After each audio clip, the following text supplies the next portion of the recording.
जो पार्टी ये कहती हो कि दुनिया की सबसे बड़ी पार्टी है, अध्यक्ष महोदय वो अपना राष्ट्रीय अध्यक्ष नहीं चुन पाए अभी तक।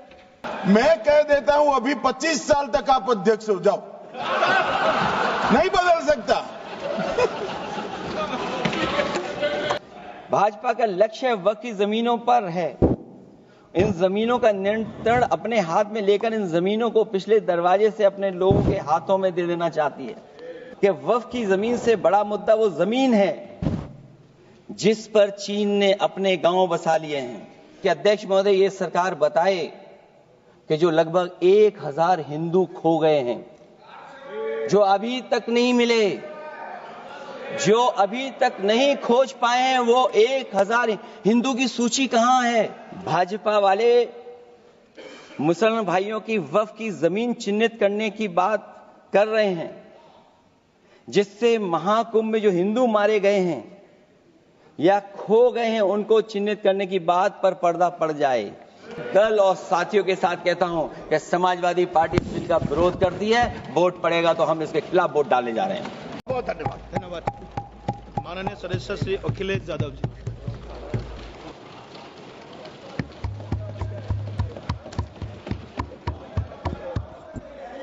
Please please. कोई बात नहीं, कोई बात नहीं। अरे नहीं, आदरणीय सभापति महोदय, आदरणीय सभापति महोदय, मैं आपका बहुत धन्यवाद देना चाहता हूं कि बहुत ही महत्वपूर्ण और देश के लिए और बड़ी आबादी के लिए भारतीय जनता पार्टी की सरकार में एक और बिल आया है। क्योंकि मेरे से पूर्व में जो हमारे साथी बोले हैं वो माननीय सदस्य हमारे साथ नहीं, लेकिन मैं उनके बहुत सारी बातों से सहमत हूं। और अध्यक्ष महोदय, मैं देख रहा हूं जो एक्स कांग्रेस वाले हैं वो ज्यादा बोल रहे हैं।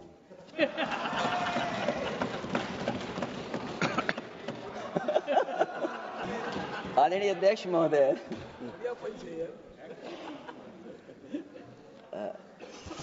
अध्यक्ष महोदय, जो आज बिल पेश हुआ है, मैं हिंदी और अंग्रेजी को जो कुछ समझ सकता हूं वो यही मैं कह सकता हूं कि माननीय मंत्री जी ने ये कहा कि ये उम्मीद है। ये उम्मीद कैसे बना है? अंग्रेजी में भी मुझे समझ में नहीं आ रहा कि उम्मीद है ये, हिंदी में भी समझ में नहीं आ रहा कि ये उम्मीद है। यूनिफाइड वक्फ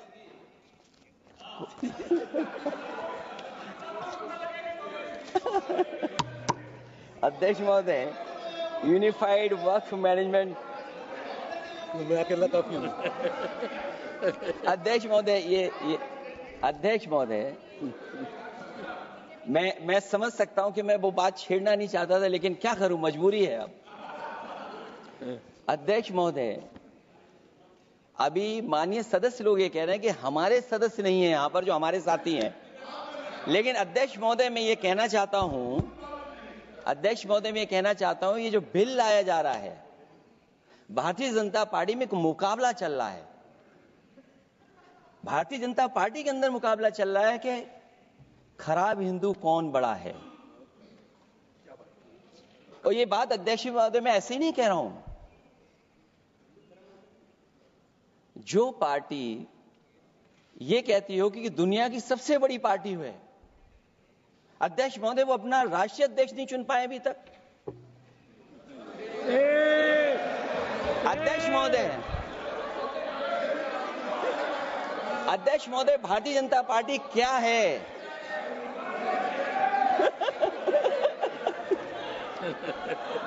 जी, मैं अखिलेश जी ने बहुत हंसते हंसते कहा है, इसको हंसते हंसते जवाब देना। इस सामने जितनी पार्टियां हैं उनका राष्ट्रीय अध्यक्ष उन 5 लोगों को ही चुनना है परिवार के।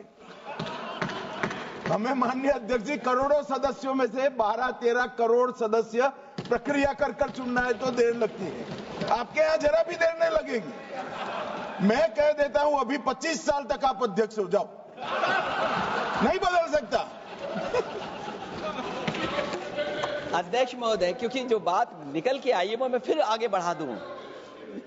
अध्यक्ष महोदय, जो बात सोशल मीडिया या और जगह गुपचुप हो रही है, कहीं ऐसा तो नहीं था कि अभी कुछ दिन पहले यात्रा जो हुई है वो कहीं 75 वर्ष की एक्सटेंशन वाली यात्रा तो नहीं थी? अध्यक्ष महोदय, ये जो इस बार जो वक्फ बिल आया है, नाकामी का पर्दा इस बार है वक्फ बिल। और नाकामी कोई एक आध नहीं है, मैं कई नाकामियां बता सकता हूं। अभी मैं माननीय सदस्यों को सुन रहा था, वो पुराने कई बिल उनके बारे में चर्चा कर रहे थे कि कितने प्रोग्रेसिव बिल लेकर के आए हैं। मुझे याद है, मैं उत्तर प्रदेश में उस समय था और मुझे लगा कि शायद इनकी वो बात ठीक होगी। एक ये बहुत तैयारी के साथ फैसला लेकर के आए थे और फैसला ये लिया था आधी रात के आज के बाद नोट नहीं चलेंगे, नोट बंद हो जाएंगे। अध्यक्ष महोदय, उस नोटबंदी नाकामी के बारे में भी तो चर्चा हो जाए कि अभी भी न जाने कितनी जगह पर कितना रुपया निकला जा रहा है, कितना निकल करके आ रहा है। केवल नाकामी नोटबंदी की नहीं, नाकामी बेरोजगारी की भी है, नाकामी महंगाई की भी है, नाकामी किसान की आय दोगुनी नहीं कर पाए वो भी इनकी नाकामी है। मुझे याद है, एक माननीय मंत्री जी पूरे देश की नदियों के बारे में बीओडी बता रहे थे, लेकिन माननीय मंत्री जी ये भूल गए कि उनके शहर में, उनके क्षेत्र की जो नदी है उसकी बीओडी क्या है। गंगा क्या साफ हो गई? यमुना क्या साफ हो गई? स्मार्ट सिटी क्या बन गई?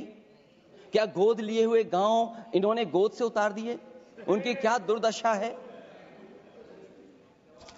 इसलिए मैं कहना चाहता हूं, ये नाकामी का पर्दा इस बार वक्फ बिल बना है। और सबसे बड़ी बात तो यह है कि जिसके लिए फैसला होना है उसकी बात को अहमियत न देना भी नाइंसाफी है। अध्यक्ष महोदय, नाकामी केवल यहां तक नहीं है। और भारतीय जनता पार्टी क्या है, मैं केवल एक पुरानी घटना याद करता हूं। एक बार फैजाबाद अयोध्या में एक कार्यक्रम था, उसमें बड़ी तैयारी की गई थी और तैयारी के साथ कलाकार मुंबई से बुलाए गए थे। हो सकता है वो सहमति दिल्ली से ना रही हो, केवल लखनऊ की सहमति से हो रहा हो कार्यक्रम। और जब कार्यक्रम की पूरी तैयारी हो गई, भगवान श्री राम बनकर के कोई आ गया, लक्ष्मण बनकर के कोई आ गया, मां सीता भी बनकर के कोई आ गया, हनुमान जी, और भगवान हनुमान भी बनकर के कोई आ गया। लेकिन जब लखनऊ से वो हेलीकॉप्टर उड़ा और अयोध्या पहुंचा तो सब लोग थे, लेकिन उसमें हनुमान नहीं थे। अध्यक्ष महोदय, मैं भारतीय जनता पार्टी के लोगों से कहूंगा कि जानकारी करिए कि आखिरकार भगवान श्री राम थे, लक्ष्मण थे, सीता थी, लेकिन हनुमान क्यों नहीं थे? हनुमान इसलिए नहीं थे, शायद उनकी जात या धर्म कुछ और था। अध्यक्ष महोदय, ये देश मिली जुली संस्कृति से चला है। कुछ हमने सीखा, कुछ उन्होंने सिखाया। और जो लोग ये कहते हैं कि हम सबको बराबरी का हक देते हैं, अभी कुछ दिन पहले ईद निकली है। अध्यक्ष महोदय, वो परंपरा रही है, न केवल मैं जाता हूं बल्कि कोई दल का नेता ऐसा नहीं न जाता हो उस कार्यक्रम में शामिल होने। भारतीय जनता पार्टी के जो मुख्यमंत्री, उप मुख्यमंत्री, वो भी जाते हैं, उप मुख्यमंत्री, सभी धर्मों के नेता आते हैं। लेकिन पता नहीं इस बार क्या साजिश थी, षड्यंत्र था कि वहां पर कुछ पाबंदी लगी हुई थी। अगर किसी कारण पाबंदी लगी हुई थी तो बात समझ में आती है, लेकिन जब जानकारी हुई है, किसी को नहीं पता था कि पाबंदी क्यों लगी है कि आप नहीं जा सकते वहां पर कार्यक्रम में शामिल होने। क्या यही भारत है, यही संविधान हमें रास्ता दिखाता है? अध्यक्ष महोदय, मंत्री जी बताएं हमें, वो खुद भी माइनॉरिटी हैं, भगवान बुद्ध के रास्ते पे चलते हैं। भगवान बुद्ध का रास्ता दूसरा है। हम आपको अपना मानते हैं तब भी जब आप हमारे बहुत सारे ग्रंथों को नहीं मानते, तब भी हम आपको अपना मानते हैं। आप हमारे पुराणों को नहीं मानते हैं, आप हमारे उपनिषदों को नहीं मानते हैं। लेकिन सोचिए, हम हिंदू वो लोग हैं जो आपको स्वीकार करते हैं और गले लगा करके चलते हैं। अब मैं दूसरे धर्म पे नहीं जाऊंगा, कोई नाराज हो सकता है। मैं दूसरे धर्म के बारे में नहीं जा सकता, मैं केवल यही बताता हूं। और मैं उत्तर प्रदेश में, अध्यक्ष जी, जहां से आता हूं, मैं अपमान नहीं कर रहा हूं, मैं सच बोल रहा हूं। और ये बिहार के चुनाव में जो आप कह रहे हैं कि महिलाओं को 2 मेंबर बना दिया, इस बार मैं भी देखूंगा आगे भारतीय जनता पार्टी कितनी महिला लोगों को टिकट देंगे वहां पर।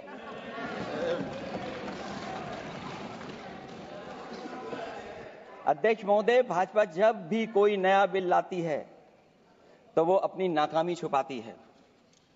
भाजपा वाले मुसलमान भाइयों की वक्फ की जमीन चिन्हित करने की बात कर रहे हैं, जिससे महाकुंभ में जो हिंदू मारे गए हैं या खो गए हैं उनको चिन्हित करने की बात पर पर्दा पड़ जाए। अध्यक्ष महोदय, मुझे खुशी इस बात की कि हमारा धर्म